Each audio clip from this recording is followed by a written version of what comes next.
Hello students, this is Dr. Ramesh Juneja, lecturer economics, Shahid Balwinder Singh Government Senior Secondary Smart School, Sabuana, District Fazilka। ਤਾਂ ਮੈਂ ਤੁਹਾਡੇ ਸਾਰਿਆਂ ਦਾ ਸਵਾਗਤ ਕਰਦਾ ਅੱਜ ਦੇ ਇਸ ਲੈਕਚਰ ਦੇ ਵਿੱਚ। ਤਾਂ ਅੱਜ ਦਾ ਜਿਹੜਾ ਆਪਣਾ ਟੌਪਿਕ ਹੈ ਉਹ ਹੈ ਮੰਗ ਦੇ ਨਿਯਮ ਦੇ ਅਪਵਾਦ। ਆਪਾਂ ਆਪਣੇ ਪਿਛਲੇ ਲੈਕਚਰ ਦੇ ਵਿੱਚ ਇੱਕ ਗੱਲ ਕੀਤੀ ਸੀ ਕਿ ਕਈ ਵਾਰੀ ਕੀ ਹੁੰਦਾ ਹੈ ਵੀ ਕਈ ਚੀਜ਼ਾਂ ਅਜਿਹੀਆਂ ਨੇ ਜਿਨ੍ਹਾਂ ਦੇ ਉੱਪਰ ਮੰਗ ਦਾ ਨਿਯਮ ਜਿਹੜਾ ਹੈ ਉਹ ਲਾਗੂ ਨਹੀਂ ਹੁੰਦਾ।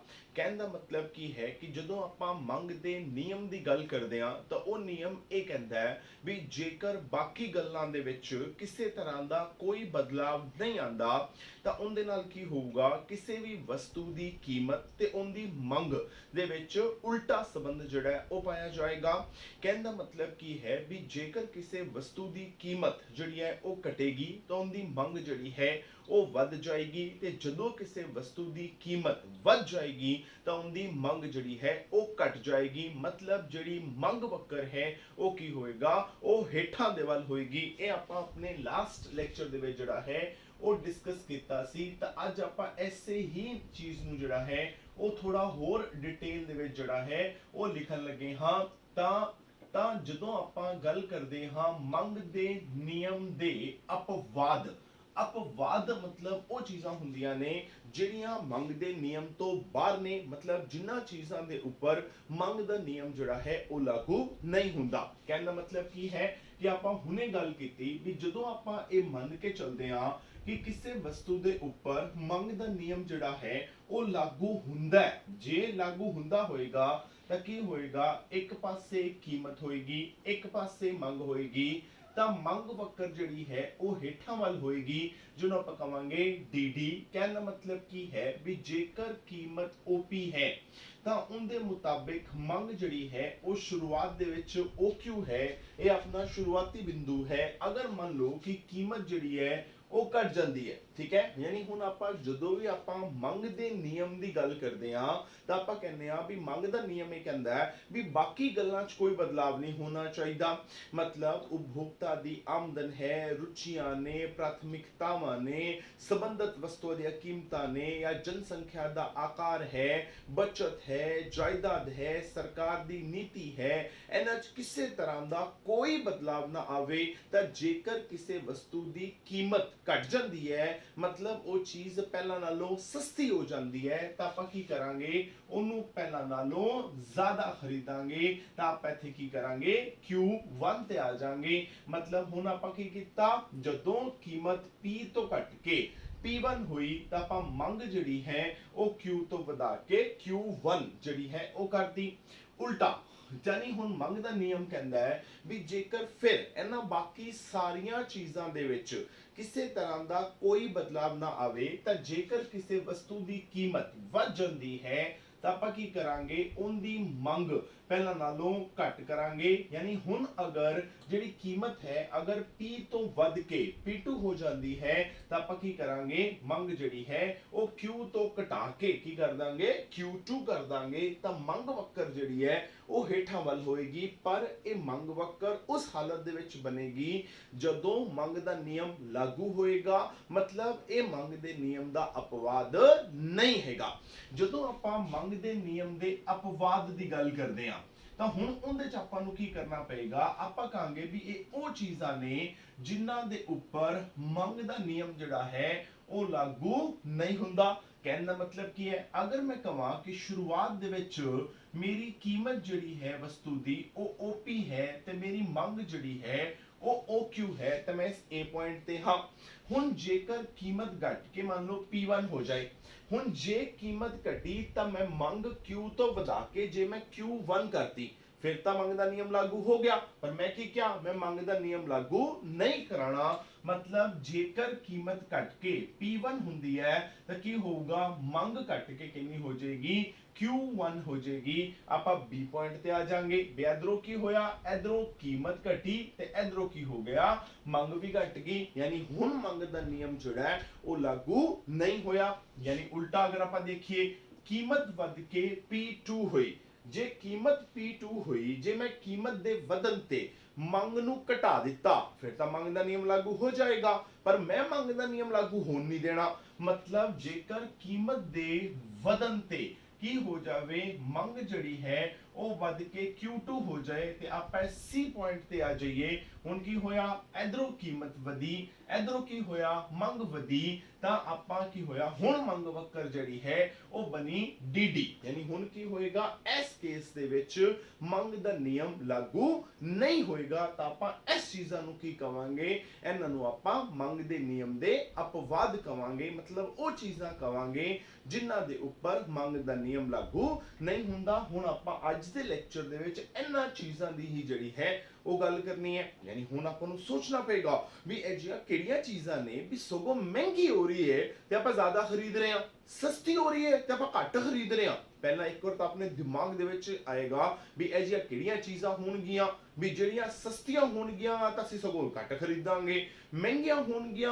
ਤਾਂ ਅਸੀਂ ਸਗੋਂ ਜ਼ਿਆਦਾ ਖਰੀਦਾਂਗੇ। ਤਾਂ ਆਪਾਂ ਅੱਜ ਇਹਨਾਂ ਚੀਜ਼ਾਂ ਦੀ ਹੀ ਗੱਲ ਜਿਹੜੀ ਹੈ ਉਹ ਆਪਣੇ ਲੈਕਚਰ ਦੇ ਵਿੱਚ ਕਰਨੀ ਹੈ। ਤਾਂ ਆਪਾਂ ਕੀ ਕਰਦੇ ਹਾਂ, ਜਿਹੜੀ ਆਪਣੀ ਇਹ ਮੰਗ ਦੇ ਨਿਯਮ ਦੇ ਅਪਵਾਦ ਵਾਲੀ ਡਾਇਗਰਾਮ ਹੈ ਇਹ ਆਪਾਂ ਐਜ਼ ਇਟ ਇਜ਼ ਬਣੀ ਰਹਿਣ ਦਿੰਦੇ ਆ, ਤਾਂ ਕਿ ਜੋ ਆਪਾਂ ਪੁਆਇੰਟ ਲਿਖੀਏ ਉਹਦੇ ਨਾਲ ਆਪਾਂ ਇਹ ਪ੍ਰੂਫ ਕਰ ਸਕੀਏ ਕਿ ਵਾਕਈ ਉਹਦੇ ਵਿੱਚ ਕੀ ਹੋਏਗਾ, ਜੇਕਰ ਕੀਮਤ ਘਟੇਗੀ ਤਾਂ ਕੀ ਹੋਏਗਾ, ਮੰਗ ਘਟੇਗੀ, ਕੀਮਤ ਵਧੇਗੀ ਤਾਂ ਮੰਗ ਵਧੇਗੀ। ਧਿਆਨ ਰੱਖਣਾ, ਕੀਮਤ ਘਟੀ ਮੰਗ ਘਟੀ, ਕੀਮਤ ਵਧੀ ਮੰਗ ਵਧੀ, ਯਾਨੀ ਮੰਗ ਦਾ ਨਿਯਮ ਫੇਲ। ਤਾਂ ਆਪਾਂ ਕਹਾਂਗੇ ਉਹ ਕੀ ਹੈ, ਉਹ ਮੰਗ ਦੇ ਨਿਯਮ ਦੇ ਅਪਵਾਦ ਨੇ। ਹੁਣ ਉਹਨਾਂ ਸਾਰੇ ਅਪਵਾਦਾਂ ਚੋਂ ਜਿਹੜਾ ਪਹਿਲਾ ਅਪਵਾਦ ਹੈ ਉਹ ਆਂਦਾ ਹੈ, ਉਹਨੂੰ ਆਪਾਂ ਕਹਿੰਦੇ ਆ ਉਪਭੋਗਤਾ ਦੀ ਅਗਿਆਨਤਾ।